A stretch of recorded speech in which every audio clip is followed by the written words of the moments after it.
Praise the lord. પ્રભુ ઈસુના નામમાં આપ સર્વને પ્રેમી સલામ. પ્રભુના વચનોમાંથી શીખવા માંગીએ છીએ. માથીને લખેલી સુવાર્તા 6ઠ્ઠો અધ્યાય 33મી કલમ. ત્યાં લખવામાં આવ્યું છે, પણ તમે પહેલાં તેના રાજ્યને તથા તેના ન્યાયીપણાને શોધો, એટલે એ બધાવાના પણ તમને અપાશે. આજે આપણને પ્રભુના રાજ્યને માટે શોધવાને માટે કીધું છે.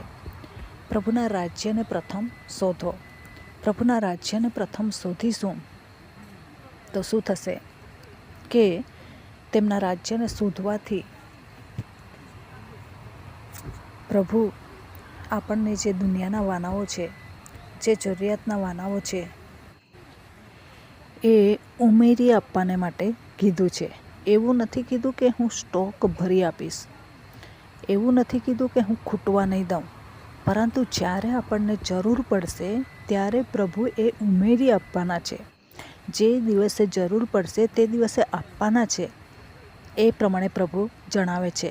પણ એ વાના કરતાં તમે પ્રભુના વાના પ્રથમ શોધો, દેવના રાજ્યને પ્રથમ શોધો, કેમ કે એ અવિનાશી વાનાઓ છે અને એ અવિનાશી વાનાઓને મહત્ત્વ આપો. જે નાશવંત વાનાઓ છે, 2-3 દિવસમાં ખોરાક રાંધેલો હોય બગડી જાય છે, ફ્રીજમાં મૂકવાથી થોડા સમય સચવાશે, પરંતુ એ નાશવંત વાનાને માટે આટલી બધી જિંદગી ખર્ચી નહીં નાખો. અનંતકાળને માટે કંઈક ભાથું પણ બાંધો. એ પ્રમાણે પ્રભુનું વચન જણાવે છે. જ્યારે યાત્રા કરી એ પુસ્તકમાં ખ્રિસ્તી વ્યક્તિ હઠીલા અને ચંચળને કહે છે કે આ પુસ્તકમાં એવા અવિનાશી વાના, કદી કરમાઈ નહીં જનારા એવા વાનાની આ વાત લખવામાં આવેલી છે. એ તમને કેમ નથી ગમતું? આ જુઓ ને, આટલું સરસ છે. એ પ્રમાણે કહે છે અને પછી સાંભળીને બંને એની સાથે જાય છે. પરંતુ નિરાશાનું કલણ આવે છે અને એમાં એ લોકો ફસાઈ જાય છે. પછી એ લોકો કહે છે કે તમે તો કહેતા હતા ને આ અનંતકાળી વાના છે, કદી ન કરમાઈ ન જનારા એવા વાના છે, તો આ વાના છોડીને આ વાના તમે અમને આ વાનાને માટે બોલાવ્યા, તો અહીંયા તો કિચડ છે. પરંતુ પેલા અનંતકાળી વાના એ કિચડમાંથી પસાર થવાથી મળવાના હતા. નિરાશાનું કલણ પસાર કરવું જ પડે, બીજી કોઈ જગ્યા નહીં હતી કે ત્યાંથી ફંટાઈને લોકો જાય. અંધકાર હતું અને કલણ પણ હતું. તમે અને હું જ્યારે આપણે પ્રભુની સેવા પસંદ કરીએ છીએ ત્યારે ચારે બાજુથી એ વાના ભરચક નથી આવતા. એમાં દુઃખો સમાયેલા હોય છે અને ઘણી વખત તંગી પણ પડે છે. પાઉલ પ્રેરિત આટલો સંત હતો, એ કહે છે કે હું તંગીમાં રહેવાનું શીખ્યો છું, હું ભૂખ્યો રહેવાનું પણ શીખ્યો છું. જો સંત ભૂખ્યા રહેતા હોય તો તમને ને મને શું ભૂખ્યા રહેવામાં વાંધો છે? આપણને વાંધો નહીં હોવો જોઈએ. પ્રભુ ઈસુ ખ્રિસ્ત પણ ભૂખ્યા રહ્યા હતા. એ ભૂખ્યો થયો હતો, થાકેલો હતો, એને મળ્યું હતું, પરંતુ યાકૂબના કૂવાએ થાકેલો હતો. આપણને થાક લાગે તો આપણને ભૂખ પણ લાગે છે. તો એ પ્રમાણે પ્રભુ પણ એ પરિસ્થિતિમાંથી પસાર થયા. તમે અને હું જ્યારે સેવા પસંદ કરીએ છીએ ત્યારે ચારે બાજુથી જે વાનાની અપેક્ષા રાખીએ છીએ નથી આવતી. અને ઘણા બધા બાઇબલ કોલેજમાં ગયેલા સ્ટુડન્ટોનો તમે દાખલો લીધો હશે.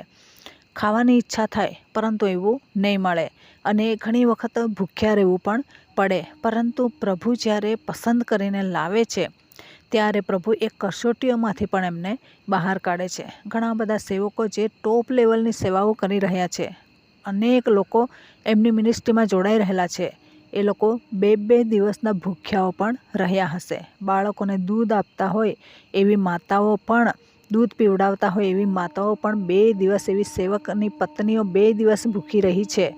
એવા સેવામાં એ લોકો જોડાયેલા છે. આપણને તો 1 દિવસ ભૂખ્યા રહેવાનું નથી, એક ટંક પણ આપણે છોડતા નથી. ખાવાનું બરાબર જોઈએ, દુનિયાના વાના બરાબર જોઈએ, કપડાં બરાબર જોઈએ, આપણને સન્માન મળવું જોઈએ, સલામો મળવી જોઈએ, એવું વિચારીએ છીએ.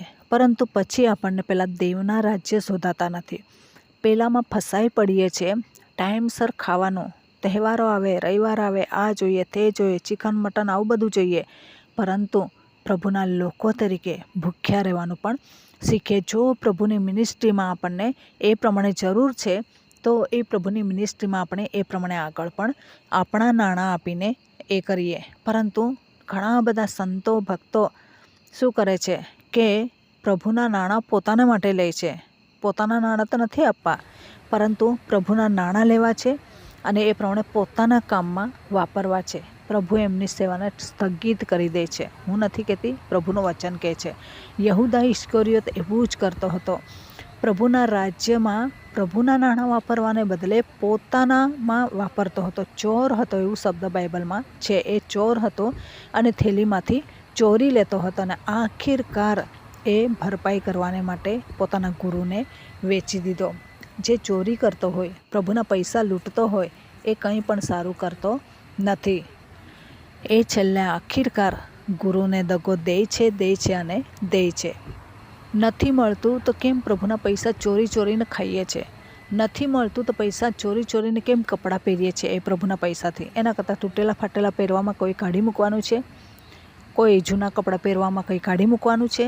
કોઈ નથી કાઢી મૂકવાનું. સૂકો રોટલો ખાવાથી કોઈ નથી પૂછવાનું કે શું આજે ખાધું, આ તમે આટલા ગરીબ છો, એમ કોઈ નથી કહેવાનું.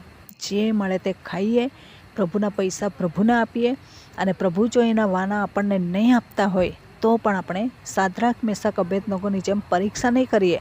એ લોકોએ શું કીધું? જો અમારો દેવ અમને નહીં બચાવે, અમે વાંધો નથી કાઢવાના.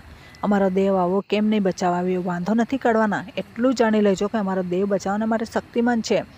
કોઈક કારણસર પ્રભુની ઈચ્છા નથી અમને બચાવવાની, તો પણ જાણી લેજો કે અમે પ્રભુનો વાંક નહીં કાઢીશું અને તમારી મૂર્તિને પૂજીશું નહીં. એટલું જાણી લેજો. એટલી ખાતરીદાયક એ લોકોએ ગેરંટી આપી દીધી. આપણને તો આને વાના જો મળે તો શું કરીએ છીએ? છોડી દઈએ છીએ.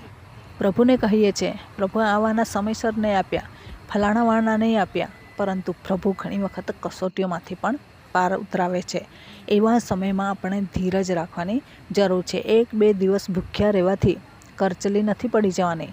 1-2 દિવસ તંગીમાં રહેવાથી આપણે મરી નથી જવાના, બીમાર નથી પડી જવાના, રોગોગ્રસ્ત નથી થવાના. ઉલટાનો આપણે તાજા માજા થઈશું. પ્રભુના માટે જે સહન કરીએ છીએ એ જોઈને પ્રભુ પણ ખુશ થશે. તો પ્રથમ તેના રાજ્યનું કેટલું કામ કરીએ છીએ તે જોવાનું છે. તેમના રાજ્યમાં કેવી રીતના કામ કરી શકાય, કયા સમયે કરીએ, સમય નથી તો કયા સમયે કરીએ કે જેથી પ્રભુનું રાજ્ય વૃદ્ધિ પામે, એ શોધવાનું છે. એ શોધતા પછી જે જરૂરિયાતના વાના છે એ પણ આપણા સમયે પ્રભુ પૂરા પાડી દેશે. તેથી નાસીપાસ થયા વગર વહાલા બાળકો, પ્રભુના લોકો, આપણે તેમનું રાજ્ય, પ્રભુનું રાજ્ય પ્રથમ શોધીએ અને તેમના કાર્યમાં આગળ અને આગળ વધતા જઈએ. તો આ વચન પ્રમાણે જીવન જીવવા પ્રભુ આપણને સહાય કરે. વચનનો આશીર્વાદ પ્રભુ આપણને સર્વને પૂરો પાડે. આમેન. પ્રાર્થના કરીએ.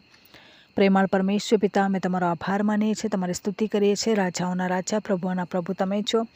દયાના સાગર તમે છો. કરુણામય ઈશ્વર પિતા તમે છો. માર્ગ, સત્ય, જીવન તમે છો. તમામ શ્રોતાજનોને પ્રભુ પ્રથમ તમારા રાજ્યને શોધવાને માટે કૃપા પૂરી પાડો કે જેથી જે વાનાની એમને જરૂર છે સમયે તમે પૂરા પાડશો એવી ખાતરી સાથે પ્રભુ તેઓ તમારી સેવામાં આગળ વધે એવી કૃપા માગતા પ્રાર્થના પ્રભુ ઈસુના નામમાં માગીએ છીએ. Amen. Thank you. Praise the lord. God bless you. Amen.